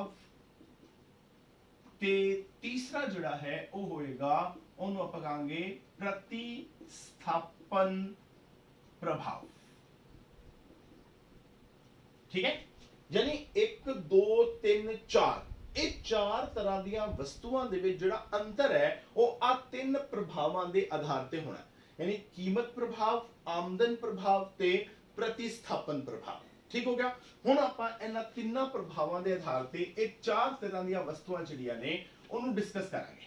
ਠੀਕ ਹੈ, ਹੁਣ ਕੀ ਹੁੰਦਾ, ਆਪਾਂ ਨਾ ਆਮ ਤੌਰ ਤੇ ਕੀ ਕਰਦੇ ਆ, ਆਪਾਂ ਆਮ ਤੌਰ ਤੇ ਜਦੋਂ ਇੱਕ ਮੰਗ ਵਕਰ ਦੀ ਡਾਇਗਰਾਮ ਬਣਾਉਂਦੇ ਆ, ਆਪਾਂ ਉਸ ਡਾਇਗਰਾਮ ਚ ਕੀ ਕਰਦੇ ਆ, ਆਪਾਂ ਕਹਿੰਦੇ ਆ ਕਿ ਲੋ ਜੀ ਆ ਕੀਮਤ ਹੈ, ਇੱਧਰ ਕੀ ਹੈ ਮੰਗ ਹੈ, ਤਾਂ ਆ ਜਿਹੜੀ ਹੈ ਉਹ ਕੀ ਹੈ ਆਪਣੀ ਮੰਗ ਵਕਰ ਹੈ ਡੀਡੀ।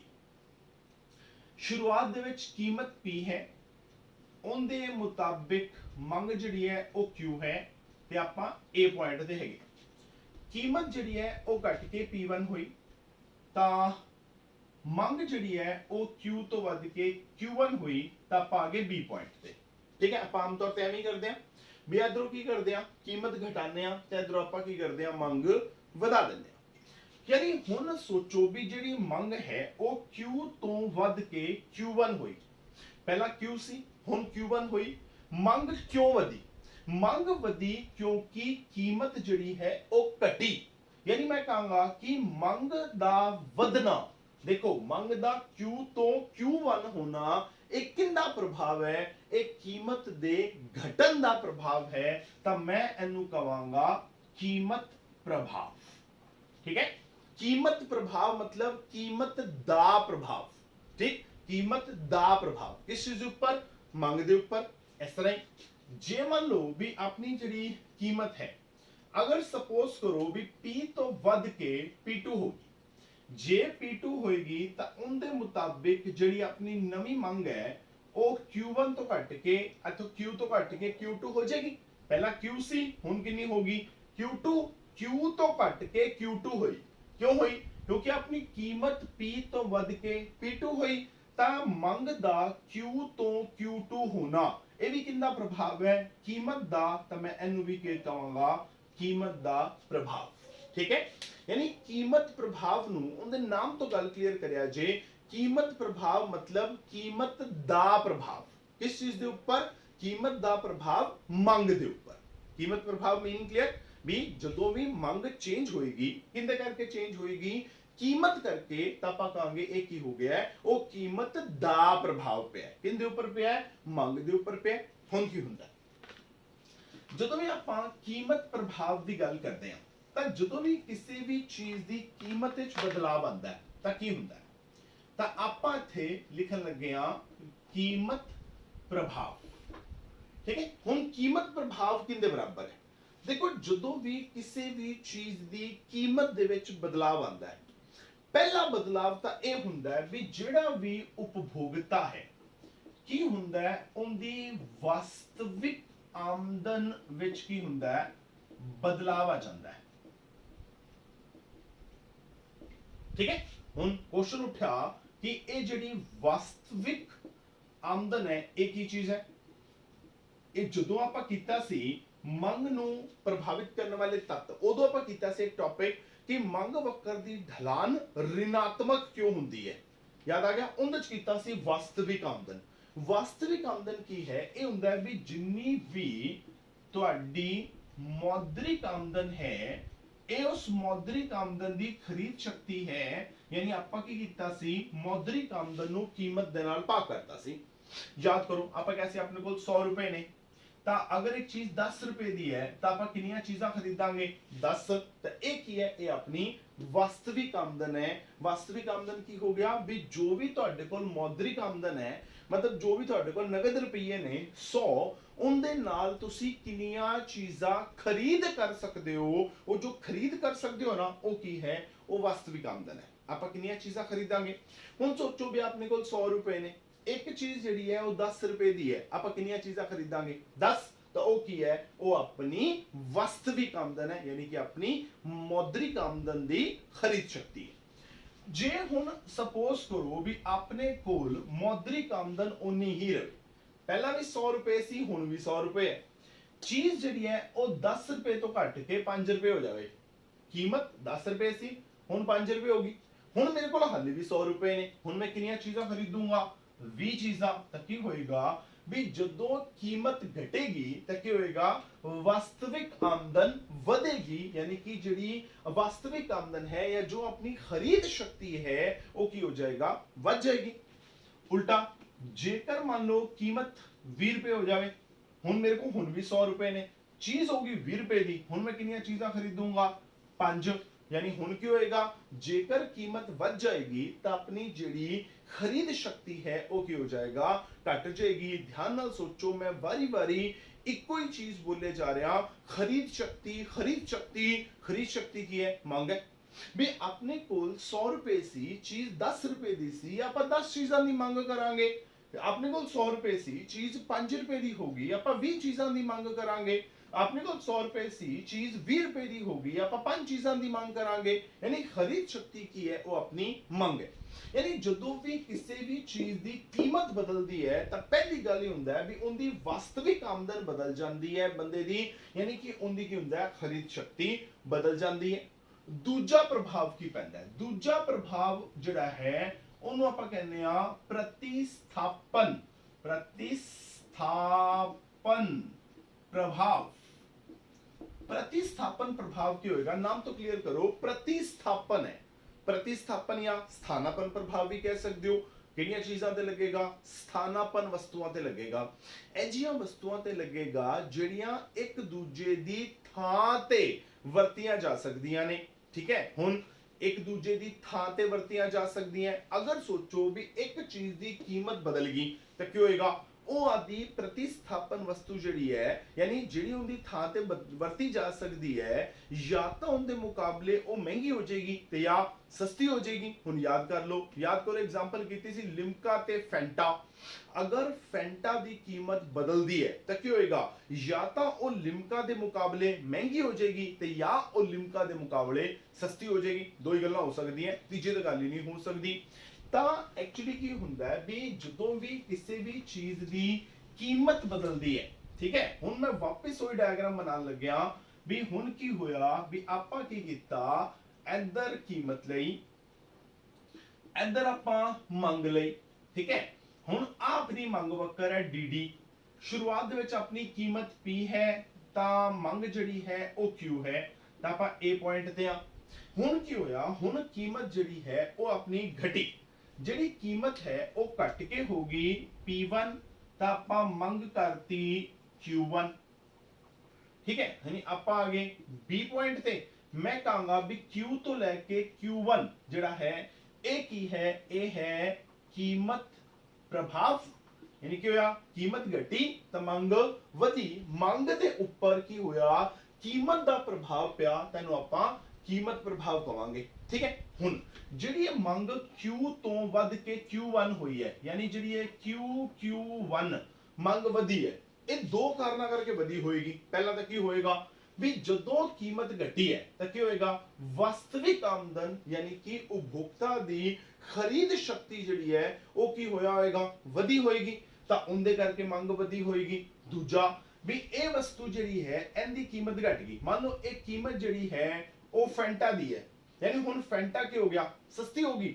ਜੇ ਫੈਂਟਾ ਦੀ ਕੀਮਤ ਘਟੀ ਤਾਂ ਫੈਂਟਾ ਕੀ ਹੋਈ ਹੋਏਗੀ ਲਿਮਕਾ ਦੇ ਮੁਕਾਬਲੇ ਕੀ ਹੋ ਗਿਆ ਸਸਤੀ। ਜੇ ਲਿਮਕਾ ਦੇ ਮੁਕਾਬਲੇ ਸਸਤੀ ਹੋਈ ਤਾਂ ਕੀ ਹੋਏਗਾ, ਹੁਣ ਲੋਕੀ ਲਿਮਕਾ ਛੱਡ ਕੇ ਫੈਂਟਾ ਖਰੀਦਣ ਆ ਗਏ ਹੋਣਗੇ, ਯਾਨੀ ਹੁਣ ਕੀ ਲੱਗਿਆ ਹੋਏਗਾ, ਪ੍ਰਤੀਸਥਾਪਨ ਪ੍ਰਭਾਵ ਲੱਗਿਆ ਹੋਏਗਾ। ਯਾਨੀ Q1 ਜਿਹੜੀ ਮੰਗ ਵਧੀ ਹੈ ਇਹ ਦੋ ਕਾਰਨਾਂ ਕਰਕੇ ਵਧੀ ਹੋਏਗੀ। ਪਹਿਲਾ ਕੀ ਹੋਇਆ ਹੋਏਗਾ, ਜਿਹੜੀ ਉਪਭੋਗਤਾ ਦੀ ਵਾਸਤਵਿਕ ਆਮਦਨ ਹੈ ਉਹਦੇ ਵਿੱਚ ਬਦਲਾਵ ਹੋਣ ਕਰਕੇ ਵਧੀ, ਕਿਉਂਕਿ ਜਦੋਂ ਕੀਮਤ ਘਟੀ ਤਾਂ ਕੀ ਹੋਇਆ, ਵਾਸਤਵਿਕ ਆਮਦਨ ਵਧੀ, ਖਰੀਦ ਸ਼ਕਤੀ ਵਧੀ, ਆਪਾਂ ਜ਼ਿਆਦਾ ਮੰਗ ਕੀਤੀ, ਇੱਕ ਤਾਂ ਉਸ ਕਰਕੇ ਵਧੀ ਹੋਏਗੀ। ਦੂਜਾ ਕੀ ਹੋਇਆ ਹੋਏਗਾ ਵੀ ਜਦੋਂ ਇਹ ਚੀਜ਼ ਸਸਤੀ ਹੋਈ ਹੈ ਤਾਂ ਉਹਦਾ ਨਤੀਜਾ ਇਹ ਨਿਕਲਿਆ ਹੋਏਗਾ ਵੀ ਜਿਹੜੀ ਉਹ ਵਸਤੂ ਹੈ ਫੈਂਟਾ ਵਾਲੀ ਉਹ ਲਿਮਕਾ ਦੇ ਮੁਕਾਬਲੇ ਸਸਤੀ ਹੋ ਗਈ ਹੋਏਗੀ, ਲੋਕੀ ਲਿਮਕਾ ਛੱਡ ਕੇ ਫੈਂਟਾ ਖਰੀਦਣ ਲੱਗ ਪਏ ਹੋਣਗੇ, ਤਾਂ ਪ੍ਰਤੀਸਥਾਪਨ ਪ੍ਰਭਾਵ ਲੱਗਿਆ ਹੋਏਗਾ, ਉਹਦੇ ਕਰਕੇ ਮੰਗ ਵਧੀ ਹੋਏਗੀ। ਯਾਨੀ ਜਿਹੜਾ ਇਹ ਕੀਮਤ ਪ੍ਰਭਾਵ ਹੈ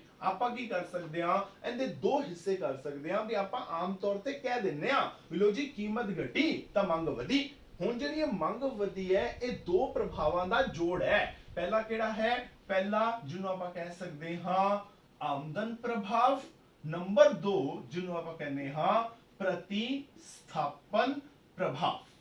ਠੀਕ ਹੈ, ਜੇਕਰ ਆਪਾਂ ਇਹ ਆਮਦਨ ਪ੍ਰਭਾਵ ਇਹ ਪ੍ਰਤੀਸਥਾਪਨ ਪ੍ਰਭਾਵ ਨੂੰ ਕੀ ਕਰ ਦਈਏ, ਜੋੜ ਦਈਏ ਤਾਂ ਕੀ ਹੋਏਗਾ, ਆਪਾਂ ਨੂੰ ਕੀਮਤ ਪ੍ਰਭਾਵ ਦਾ ਜਿਹੜਾ ਹੈ ਉਹ ਪਤਾ ਲੱਗੇਗਾ। ਮਤਲਬ ਆਪਾਂ ਇਹ ਕਹਿ ਸਕਦੇ ਹਾਂ ਵੀ ਜਿਹੜਾ Q ਤੋਂ ਲੈ ਕੇ Q1 ਹੈ ਇਹਦੇ ਦੋ ਹਿੱਸੇ ਕਰ ਦਿਓ। ਫੋਰ ਐਗਜ਼ਾਮਪਲ ਮੈਂ ਵਿਚਕਾਰ ਲਿਆ ਕੇ Q2 ਕਰਤਾ, ਮੈਂ ਕਿਹਾ ਦੇਖੋ ਜੀ ਟੋਟਲ ਮੰਗ ਜਿਹੜੀ ਹੈ ਉਹ ਵਧੀ ਹੈ Q1, ਇਹਦੇ ਚੋਂ Q2 ਇੱਕ ਹੈ Q2 Q1, ਯਾਨੀ ਮੈਂ ਕੀ ਕੀਤਾ Q1 ਦੇ ਦੋ ਹਿੱਸੇ ਕਰਤੇ, ਇੱਕ ਕਰਤਾ Q2, ਇੱਕ ਕਰਤਾ Q2 Q1।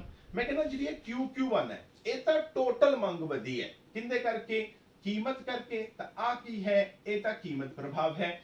ਇਹਦੇ ਵਿੱਚੋਂ ਜਿਹੜੀ Q2 ਹੈ ਉਹ ਤਾਂ ਵਧੀ ਹੈ ਵਾਸਤਵਿਕ ਆਮਦਨ ਚ ਹੋਣ ਵਾਲੇ ਬਦਲਾਵ ਕਰਕੇ, ਯਾਨੀ ਇਹ ਕੀ ਹੈ, ਇਹ ਤਾਂ ਆਮਦਨ ਪ੍ਰਭਾਵ ਹੈ। ਜਿਹੜੀ Q2 Q1 ਵਧੀ ਹੈ ਉਹ ਇਸ ਕਰਕੇ ਵਧੀ ਹੈ ਵੀ ਜਿਹੜੀ ਸਾਡੀ ਵਸਤੂ ਹੈ ਉਹ ਆਪਣੀ ਸਥਾਨਾਪਨ ਵਸਤੂ ਦੇ ਮੁਕਾਬਲੇ ਸਸਤੀ ਹੋ ਗਈ, ਤਾਂ ਲੋਕਾਂ ਨੇ ਉਹਨੂੰ ਛੱਡ ਕੇ ਸਾਡੀ ਚੀਜ਼ ਨੂੰ ਖਰੀਦਣ ਲੱਗ ਪਿਆ, ਤਾਂ ਇਹ ਜਿਹੜੀ ਮੰਗ ਵਧੀ ਹੈ ਉਹ ਵਧੀ ਹੈ ਪ੍ਰਤੀਸਥਾਪਨ ਪ੍ਰਭਾਵ ਕਰਕੇ। ਯਾਨੀ ਜਿਹੜਾ ਕੀਮਤ ਪ੍ਰਭਾਵ ਹੈ ਉਹ ਕੀ ਹੈ, ਉਹ ਦੋ ਤਰ੍ਹਾਂ ਦੇ ਪ੍ਰਭਾਵਾਂ ਦਾ ਜੋੜ ਹੈ, ਇੱਕ ਆਮਦਨ ਪ੍ਰਭਾਵ ਦਾ ਤੇ ਇੱਕ ਪ੍ਰਤੀਸਥਾਪਨ ਪ੍ਰਭਾਵ ਦਾ। ਜੇ ਆਪਾਂ ਆਮਦਨ ਪ੍ਰਭਾਵ ਤੇ ਪ੍ਰਤੀਸਥਾਪਨ ਪ੍ਰਭਾਵ ਨੂੰ ਜੋੜ ਦਈਏ ਤਾਂ ਕੀ ਬਣੇਗਾ, ਕੀਮਤ ਪ੍ਰਭਾਵ ਜਿਹੜਾ ਹੈ ਉਹ ਪਤਾ ਲੱਗ ਜਾਏਗਾ। ਮਤਲਬ ਕੀਮਤ ਦੇ ਕਰਕੇ ਮੰਗ ਕਿੰਨੀ ਵਧੀ ਉਹਦਾ ਆਪਾਂ ਨੂੰ ਪਤਾ ਜਿਹੜਾ ਉਹ ਲੱਗ ਜਾਏਗਾ। ਮਤਲਬ ਆਪਾਂ ਸਿੱਧਾ ਕੀਮਤ ਪ੍ਰਭਾਵ ਦਾ ਪਤਾ ਨਹੀਂ ਲਗਾ ਸਕਦੇ, ਆਪਾਂ ਨੂੰ ਕੀ ਕਰਨਾ ਪਏਗਾ, ਸਭ ਤੋਂ ਪਹਿਲਾਂ ਉਹਨੂੰ ਦੋ ਹਿੱਸਿਆਂ ਦੇ ਵਿੱਚ ਵੰਡਣਾ ਪਏਗਾ ਵੀ ਲੋ ਜੀ ਆਮਦਨ ਪ੍ਰਭਾਵ ਕਰਕੇ ਇੰਨੀ ਮੰਗ ਵਧੀ,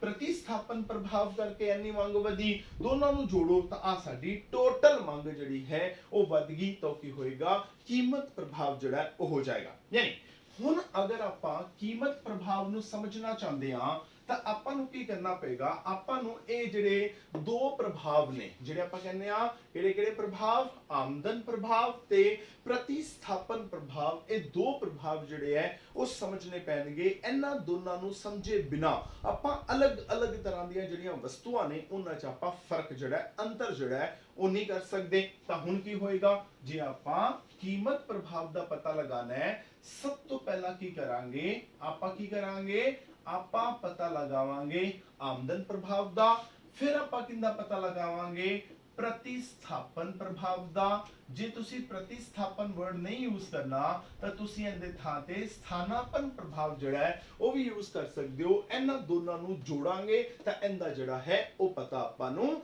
ਲੱਗ ਜਾਏਗਾ। ਠੀਕ ਹੈ, ਤਾਂ ਹੁਣ ਇਹਨਾਂ ਦੋਨਾਂ ਨੂੰ ਕਿਵੇਂ ਜੋੜਾਂਗੇ, ਇਹਦਾ ਕਿਵੇਂ ਪਤਾ ਲੱਗੇਗਾ, ਕਿਉਂਕਿ ਜੇ ਇਹਨਾਂ ਦੋਨਾਂ ਦਾ ਪਤਾ ਲੱਗੇਗਾ ਤਾਂ ਇਹਨਾਂ ਨੂੰ ਜੋੜ ਕੇ ਇਹਦਾ ਪਤਾ ਲੱਗਣਾ ਹੈ। ਠੀਕ ਹੈ, ਤਾਂ ਹੁਣ ਇਹਨਾਂ ਦੋਨਾਂ ਦਾ ਪਤਾ ਕਿਵੇਂ ਲੱਗੇਗਾ, ਇਹ ਆਪਾਂ ਆਪਣੇ ਅਗਲੇ ਲੈਕਚਰ ਜਿਹੜਾ ਹੈ ਉਹ ਡਿਸਕਸ ਕਰਾਂਗੇ। ਇਹਨਾਂ ਦੋਨਾਂ ਦੀਆਂ ਅਲੱਗ-ਅਲੱਗ ਕਿਸਮਾਂ ਜਿਹੜੀਆਂ ਨੇ ਉਹ ਡਿਸਕਸ ਕਰਾਂਗੇ ਤੇ ਆਪਣਾ ਅਗਲਾ ਲੈਕਚਰ ਰਹੇਗਾ। ਤਾਂ ਮਿਲਦੇ ਹਾਂ ਆਪਣੇ ਅਗਲੇ ਲੈਕਚਰ ਦੇ ਵਿੱਚ। Till then it's good bye from my side, thank you very much.